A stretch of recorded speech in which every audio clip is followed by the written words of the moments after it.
Bueno, vengo a platicar un poco de cómo se regulan los activos virtuales. La primera pregunta, y sé que estoy aquí con muchos devs, muchos ingenieros, es si es necesario o se debe regular la innovación, ¿no? A final de cuentas, el problema de que ustedes regulen una tecnología es que la regulen de una mala manera y al momento en el cual se regula de una mala manera, en automático la matan, ¿no? En pocas palabras, el hecho de tratar de regular algo que no se entiende es perjudicial, tanto para la tecnología como para el país, que justamente se quita del beneficio de recibir esta tecnología. Dentro de la idea propiamente de un desarrollo tecnológico sano, se ha dado una propuesta. Ustedes creo que conocen bien a Peter Thiel. Él es inversionista en PayPal, ¿no? Y tiene otro tipo de ventures, además que es un filósofo que se inspira de otros filósofos, sobre todo franceses, y lo que él dice es que a final de cuentas lo que tendríamos que tener es una zona franca en la cual ustedes pudieran desarrollar tecnología sin miedo propiamente a, uno, ser regulados o dos, ser demandados en caso de que la tecnología no funcione de la mejor manera posible. Disculpen, se me adelantó, ahí está. Entonces, dejo la idea. A mí me parece que obviamente, y platicaré un poco más adelante sobre cómo se debe o cuál es la mejor manera de regular la tecnología, pero la idea misma de que algo tiene que ser regulado forzosamente no es el mejor punto de partida que debemos de tener. Entonces, digo, y lo estamos viendo hoy en día, la inteligencia artificial, ¿no? Se puso de moda, ChatGPT, ¿y qué fue lo primero que pasó? Tenemos a diputados, ¿no?, del Congreso mexicano pidiendo una regulación. ¿Ustedes creen que estos diputados entienden la tecnología? ¿Ustedes creen que entienden cuál es la diferencia entre inteligencia artificial, una red de neuronas, machine learning, deep learning? Pues no, obviamente no. Entonces, de entrada, pues la idea de darle un poco de respiro a la tecnología me parece interesante. Ahora, tenemos por otro lado un problema muy interesante que creo que ustedes han visto y, espérenme, disculpen, ahí está, que es el problema de la innovación depredadora. ¿Qué es lo que pasa? Muchas veces ya tenemos tecnología, pero hay empresas que son dueñas de esta tecnología, ¿no? Se adelantaron, tienen patentes, ¿y qué es lo que hacen? Que empiezan entonces a hacer modificaciones a la tecnología a efecto de que terceros no las pueden utilizar. Esto se conoce como innovación depredadora. También creo que ustedes han oído hablar del concepto de troles de patente, ¿no? En pocas palabras, empresas que invierten una tonelada de dinero en muy buenos despachos de patentes, ¿y qué es lo que hacen? Que entonces empiezan justamente a patentar cuestiones a futuro porque saben que serán utilizadas. No voy a decir el nombre de la empresa, pero hay una empresa de computación que se dedica justamente más bien ya a administrar sus patentes más que propiamente a generar algún tipo de innovación. Entonces, el problema que tenemos es que a final de cuentas la regulación genera un incentivo para que los que ya están y son dueños del mercado lo sigan siendo y entonces generen barreras a la entrada a nuevos competidores. Les voy a dar un ejemplo de patent trolling, bueno, no patent trolling, pero un problema de patentes que pasó en el espacio cripto. Ustedes saben propiamente de las firmas en BTC, código BTC. Parte del problema que se tenían para modificar propiamente y hacer un upgrade del código BTC era que las firmas Schnorr, creo que los devs van a saber de qué estoy hablando, estaban patentadas. Entonces, se tuvo que esperar a que la patente de Schnorr justamente caducara, a efecto de que los devs de Bitcoin Core pudieran incorporar propiamente la firma Schnorr y en automático dar el upgrade que fue Taproot, que pasó hace algunos años. Entonces, la tecnología es una economía nueva, ¿no? Se generan efectos de redes y existencia de monopolios que no son monopolios convencionales, ya que existen entradas y salidas, ¿no? Todo mundo puede programar. Es una cuestión muy interesante porque he tenido, aunque ustedes no lo crean, abogados que me dicen que Bitcoin, ¿no?, es un monopolio, que Ethereum es un monopolio. Pues de entrada el concepto, yo creo que no entienden de qué estamos hablando, pero segundo, y esto creo que es una cuestión muy interesante, estamos por primera vez en el mundo del derecho, y yo creo que de la historia de la humanidad, en la posibilidad de hacer forks, ¿no? Oye, si no te gusta Bitcoin, puedes hacer un fork de Bitcoin. Literal, puedes copiar el código, ¿no? Y hacer tu propia monedita. La prueba es Dogecoin, ¿no? Litecoin, para hablar de algunos que están todavía en Proof of Work, o cualquier fork que ustedes quieran hacer de Ethereum. A final de cuentas, el punto es que la tecnología sigue siendo abierta. Entonces, a final de cuentas, la idea misma de que existe algún tipo de peligro sobre monopolio, que sería un pretexto para regular, parece un poco débil, ¿no? Por último, tenemos propiamente iniciativas de regulación que están enfocadas al Big Tech. Esta es una cuestión muy interesante. Yo creo que ustedes están conscientes que parte de la posibilidad de regular el Internet pasa de que tenemos justamente nodos de entrada y salida, ¿no? En pocas palabras, Big Tech, ¿qué hace? Pues usted les da servicios de Drive, ¿no? Servicios de fotos, servicios de correo, etcétera, etcétera. Entonces, en pocas palabras, cualquier posibilidad que ustedes tienen de regulación pasa por estos nodos. A final de cuentas, la razón por la cual yo creo que cripto genera tanto ruido es porque desaparecen propiamente un centro de imputación. Es muy distinto ir a quejarse con Amazon o con Google que ir a quejarse con Satoshi Nakamoto. ¿Están ustedes de acuerdo, no? O el código core de BTC. Bueno, ¿qué es lo que sí se puede regular? Esta es una filosofía de vida de su servidor y es que el código es ley, ¿no? O sea, realmente en el mundo de las computadoras lo que importa es el código que ustedes están corriendo. Todo el mundo me dirá, oiga, abogado, usted está equivocado, así no funciona, si yo el día de mañana lo demando, le va a llegar la demanda y usted será responsable, etc., etc. Digo, puede ser, pero ¿ustedes han tratado de demandar a alguien en Bitcoin? ¿Ustedes han tratado de cambiar propiamente las reglas de Bitcoin? ¿Ustedes creen que Bitcoin va a cambiar porque un juez emite una sentencia diciendo que Bitcoin tiene que cambiar de código? No.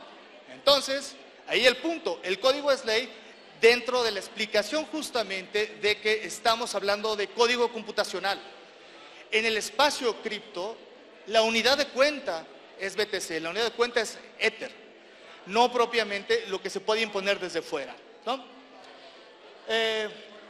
Justamente aquí viene un tema muy interesante. Creo que ustedes han oído hablar de Buckminster Fuller, ¿no? Fue un arquitecto, una persona muy inteligente, y la propuesta que él decía es, si ustedes quieren hacer una revolución, están perdiendo el tiempo, ¿no? Porque están peleando contra algo.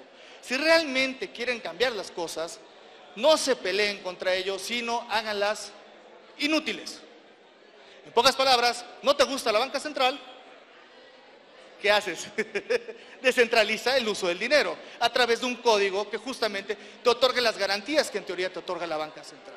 Esto, creo yo, es el ethos que hay detrás y el ethos jurídico que hay detrás del mundo cripto, ¿no?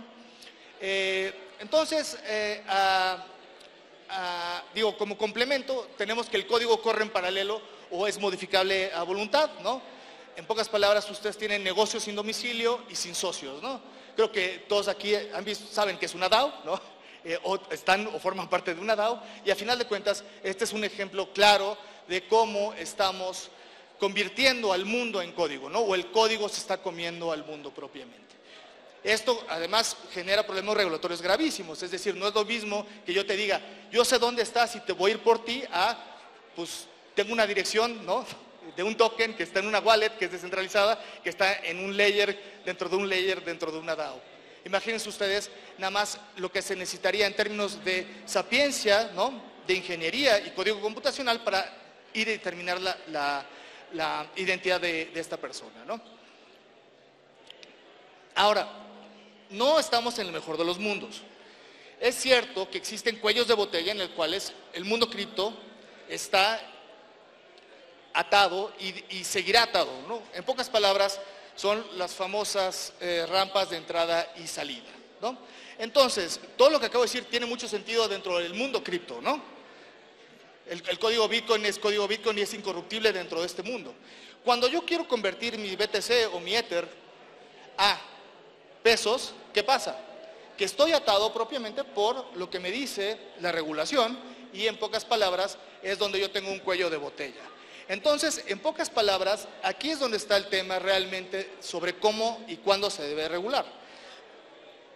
parte de la discusión ya un poquito más adelantada en materia de prevención de lavado de dinero se da sobre si propiamente las direcciones que han sido señaladas como direcciones que de alguna manera tienen algún tipo de problema pueden ser o no pueden ser convertibles propiamente a dinero. En pocas palabras, tú ya tienes una manera como gobierno, digo, no estoy diciendo que esto lo hagan, ¿no?, todos los gobiernos, pero existe el punto, y tengo entendido que por lo menos algunas agencias norteamericanas así lo han visto, de que en el momento en el cual ustedes tratan de traer cripto al mundo fiat, en automático te dicen si sí o si no se puede, ¿no?, en función propiamente de cómo se haya dado la obtención propiamente del cripto, ¿no?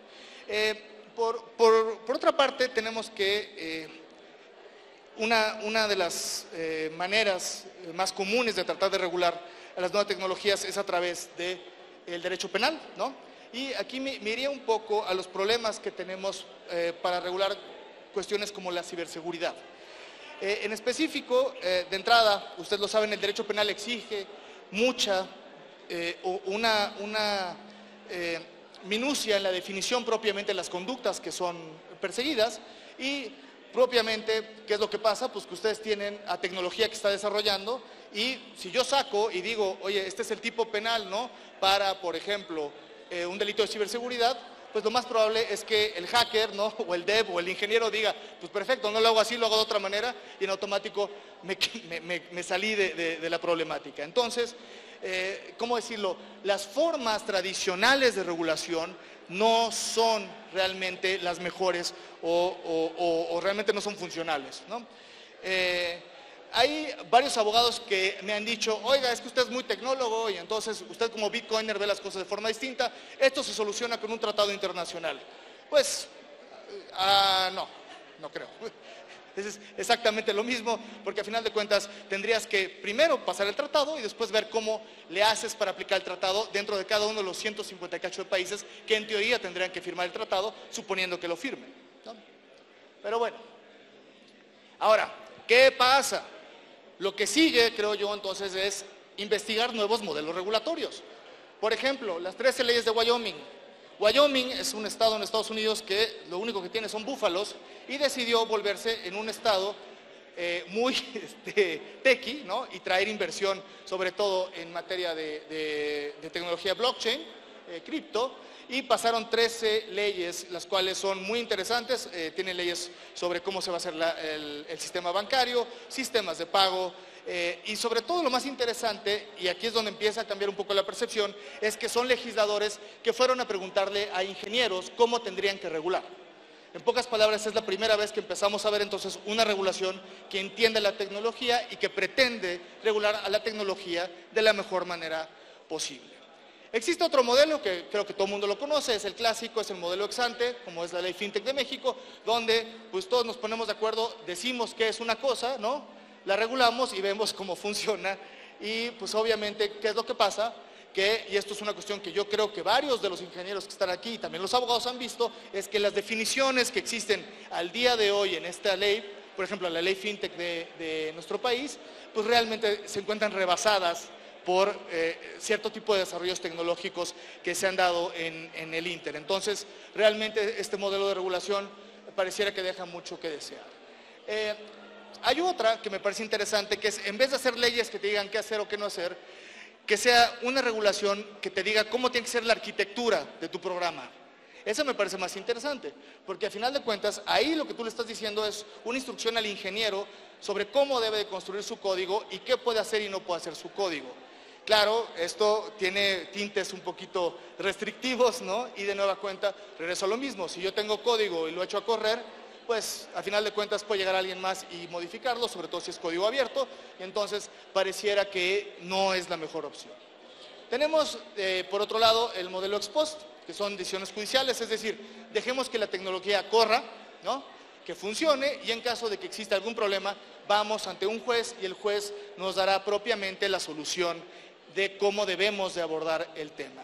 Creo que ustedes lo saben, el caso de XRP, que justamente recientemente acaba de ser, acaba de obtener una victoria definitiva a nivel judicial, simple y sencillamente porque la SEC ya no se quiso ir a pelear con con Garlinghouse, y esto es muy interesante porque nos habla justamente, creo yo, de que la posibilidad de regular este tipo de tecnologías no pasa por la aplicación de normas existentes o modelos preconcebidos, porque simple y sencillamente es una cosa distinta, ¿no?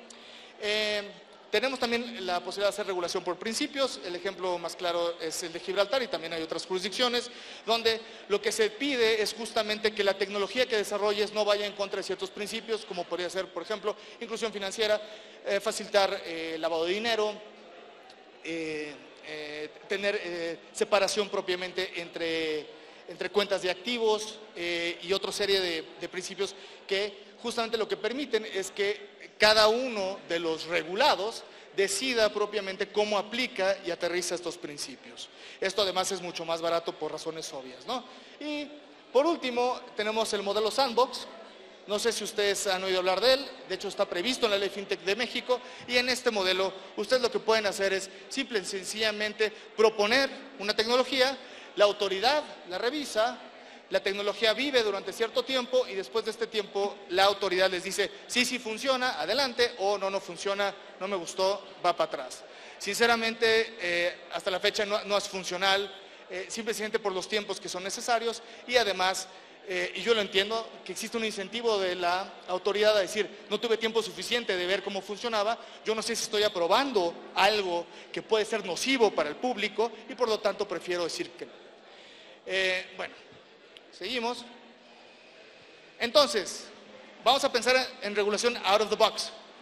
Primero, RegTech, tecnología aplicada al cumplimiento de normas. Esto yo sé que suena bastante raro, pero aunque ustedes no lo crean, pues fue hace como 2 meses, la Comisión Nacional Bancaria de Valores anunció que iba a empezar a trabajar en un modelo de supervisión de entidades financieras y sobre todo obviamente de entidades tecnológicas a través de inteligencia artificial.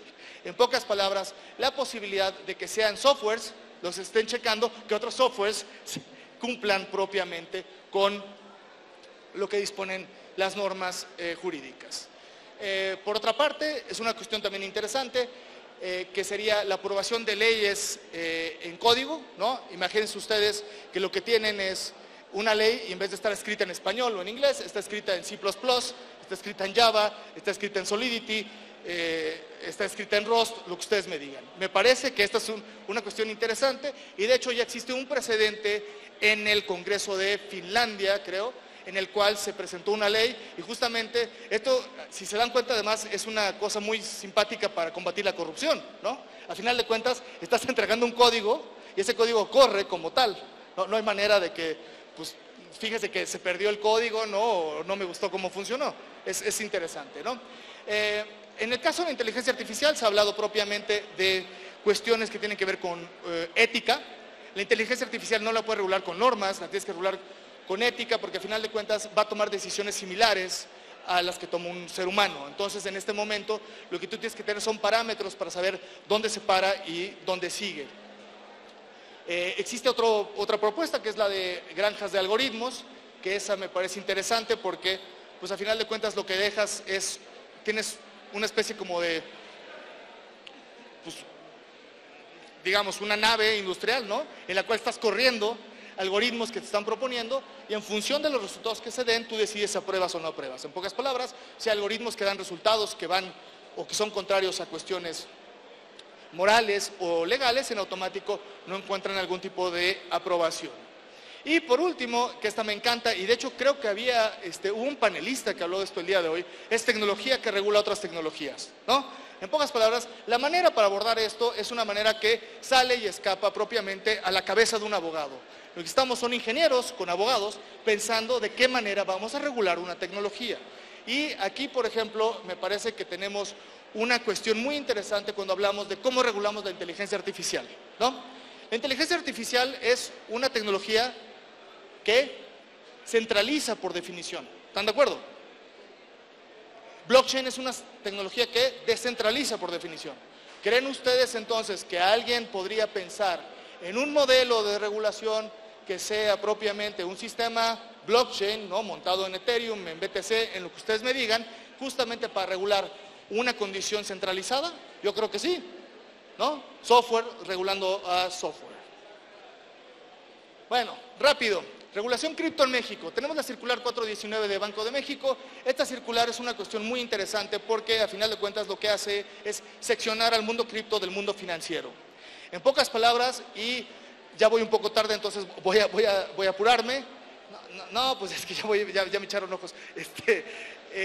El punto aquí es que, curiosamente, a pesar de tener una regulación fintech, el Banco Central, por una cuestión prudencial, que es entendible, recuerden, nosotros somos un país que ha tenido condiciones financieras complejas, decidió, a final de cuentas, separar el mundo cripto del mundo financiero. En pocas palabras, tenemos una ley fintech que dice que los activos virtuales son legales, es una realidad, pero para efectos prácticos, ustedes no pueden tener activos virtuales en una entidad financiera si no es a través de una aprobación del Banco Central. ¿Qué es lo que esto ha generado?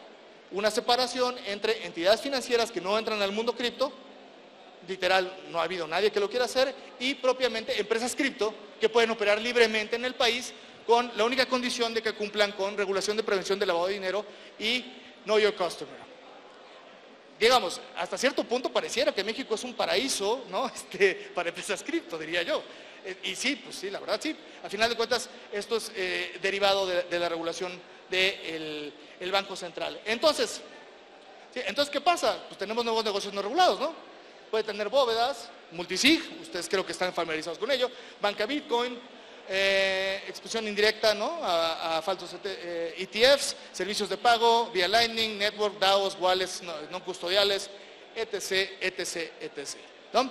Entonces, digamos, es interesante porque pareciera que la ley fintech había aterrizado todo un sistema regulatorio y resulta que este sistema regulatorio es inexistente y lo único que hay es propiamente la obligación de cumplir con cuestiones relativas a prevención del lavado de dinero.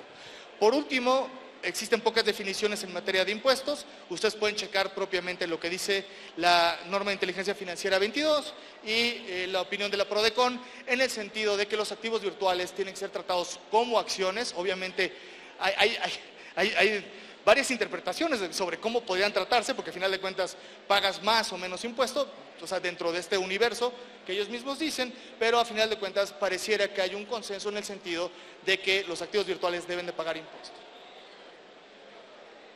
A ver, espérame.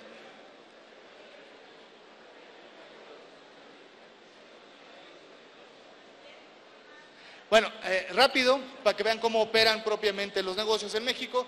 Bitso opera como una IFPE, que tiene además una licencia cripto en Gibraltar. Entonces, tienen una forma de hacerle un ramping y el rounding, mientras que la cuestión de la gestión cripto se hace directamente en una jurisdicción regulada y tienen otro tipo de negocios propiamente que hacen licencias en el extranjero y justamente están fuera de una condición de off-ramping y la posibilidad de hacer la captación se hace a través de sistemas P2P, ¿no? Aquí la pregunta es, ¿existe arbitraje regulatorio? Claramente, ¿no? Pues, ese es un poco el tema con las empresas cripto, ¿no? Me sigo con la ley Bitcoin en El Salvador. Ustedes saben, El Salvador declaró a Bitcoin moneda de curso legal y esto tiene varias implicaciones. La primera es que pareciera que de conformidad a la propia Carta del Banco Mundial, Bitcoin se convierte en una divisa y esto es una cuestión interesante porque justamente pareciera que todo mundo puede ir y decirle al Banco Central que si tienes dinero en Bitcoin no tienes algún tipo de activo, sino lo que tienes es propiamente una divisa similar al dólar o al euro. Esto tiene implicaciones fiscales y financieras importantes, ¿no?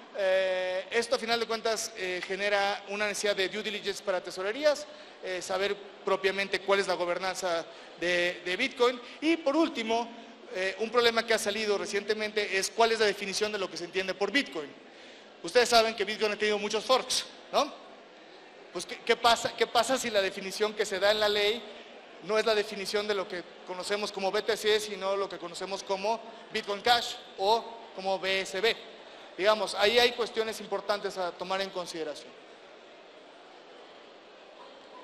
Bueno, ¿qué son los activos virtuales? Propiamente, para efectos prácticos, y aquí utilizo el estándar norteamericano porque a final de cuentas, y creo que ustedes lo saben, lo que termine regulándose en Estados Unidos es muy probable que impacte a toda la industria cripto, salvo que pase lo que pasó propiamente con la cuestión de la privacidad de la información, en la cual propiamente fue la Unión Europea quien estableció propiamente el estándar regulatorio y justamente, no sé si ustedes lo sepan, ya existe una regulación de criptoactivos en Europa que se llama MiCA y pareciera entonces que tal vez MiCA pueda ser o terminar siendo el estándar que va a ser aplicable en este caso, ¿no? A final de cuentas, la condición de saber de conformidad al estándar Howey, ¿no? Es si lo que ustedes tienen en un activo, en una criptomoneda es un contrato de inversión o no es un contrato de inversión. Como verán ustedes, es una cuestión un poco arcaica, literal, este precedente deriva de un contrato de naranjas, ¿no? En Estados Unidos, y a final de cuentas me parece que no responde propiamente a las necesidades actuales. Prueba de ello es el fallo reciente que se dio en el caso de XRP. Entonces, a final de cuentas, tendríamos nosotros una cuestión en la cual el marco regulatorio para los activos virtuales no queda claro si es como propiamente acciones, ¿no? Activos, o en dado caso como divisas. Mención aparte para los stablecoins. Ustedes saben, las stablecoins tienen una condición en la cual se trata de otorgar una paridad 1 a 1 sobre una reserva que se tiene en una divisa, y esto tiene otro tipo de problemas regulatorios, como la posibilidad de que se haga una imputación de que existe captación bancaria, ¿no? En pocas palabras, lo que ustedes están haciendo es un contrato de depósito. Claro, hay muchos asegúnes sobre si esto es cierto o no es cierto, pero es una cuestión que teníamos que abordar. Espérame. Sí, ya creo que que ya bájese. A ver, si no, nomás para terminar y concluir.